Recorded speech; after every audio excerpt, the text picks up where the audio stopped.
Everyone, आज हम एक इम्पॉर्टेंट टॉपिक के बारे में बात करेंगे और वो है कैंसर के ट्रीटमेंट के दौरान थकान और वीकनेस। अक्सर 75 to 80% पेशेंट्स आके हमें ये कंप्लेन करते हैं कि ट्रीटमेंट के टाइम पे उनको बहुत थकान रहती है, वीकनेस रहती है और इवन ट्रीटमेंट कंप्लीट हो जाने के बाद भी एटलीस्ट कुछ मंथ्स तक ये फेज चलता रहे। तो सबसे पहले समझेंगे कि कैंसर रिलेटेड फैटीग होता क्या है। कैंसर रिलेटेड फैटीग वो फैटीग या वो थकान या वो वीकनेस है जो कि रेस्ट करने पे भी ठीक नहीं। नॉर्मली हम लोग जब थक जाते हैं हम आराम करते हैं और हम री एनर्जाइज हो जाते हैं। कैंसर रिलेटेड फैटीग के पहले कारण समझते हैं कि इसके कॉजेज क्या हैं। एक तो कैंसर अपने आप में ही पेशेंट्स को थोड़ा वीकनेस और थकान देता है। दूसरा, जो साथ में ट्रीटमेंट चलता है, चाहे वो रेडिएशन हो चाहे वो कीमोथेरेपी हो, उनके कारण थकान होती है। ट्रीटमेंट के दौरान पेशेंट्स का अक्सर हीमोग्लोबिन लो हो जाता है, अनीमिया हो जाता है, एल्ब्यूमिन लेवल, प्रोटीन लेवल कम हो जाता है। ये एक और कारण होता है थकान का। लेकिन इससे भी बड़ा एक कारण जिसके बारे में हम लोग अक्सर बात नहीं करते वो है इमोशनल डिस्ट्रेस। और ट्रीटमेंट के दौरान जो भागा दौड़ी होती है, जो डिस्कशंस होते हैं, वो इमोशनल डिस्ट्रेस भी एक कारण होता है कि पेशेंट्स को अक्सर थकान रहती है। फिफ्थ कॉज जो इसका रहता है वो रहता है स्लीप। जो स्लीप पैटर्न या सोने की जो पैटर्न है वो जो चेंज हो जाता है पेशेंट्स का, वो भी उनको थकान देता है। ये एक ऐसा एस्पेक्ट है जो इमीडिएटली हमारी क्वालिटी ऑफ लाइफ को हिट करता है। तो इसको ठीक करने के क्या क्या उपाय हैं उनके बारे में डिस्कशन करते हैं। सबसे इम्पोर्टेंट चीज है कि हम इसको पहले एक्सेप्ट करें कि हाँ ये प्रॉब्लम है और कुछ ना कुछ फॉर्म की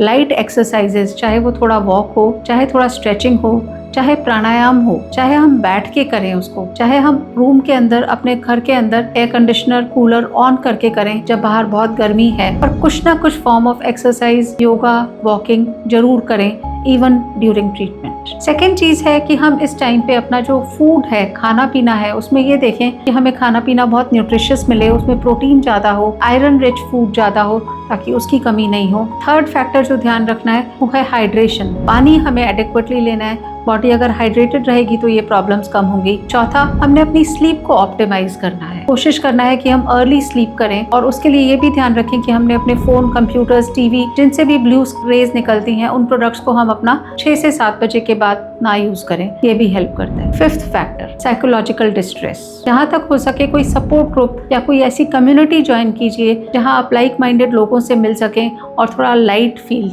कर सकें। अपने आप को थोड़ा ऑक्यूपाइड रखिए, चाहे अपने डे टू डे चोर्स में ऑक्यूपाइड रखें या थोड़ा बहुत कुछ हॉबी को फॉलो करें। इवन जर्नलिंग, मतलब अपने थॉट्स को लिखना, थोड़ा ग्रैटिट्यूड राइटिंग करना, ये सब भी हमारे इमोशनल स्ट्रेस को कम करता है। ये सब चीज़ें, फैक्टर्स को हम अगर यूज़ करते हैं तो हम जो कैंसर रिलेटेड फैटीग है उसको कम कर सकते हैं। Thank you.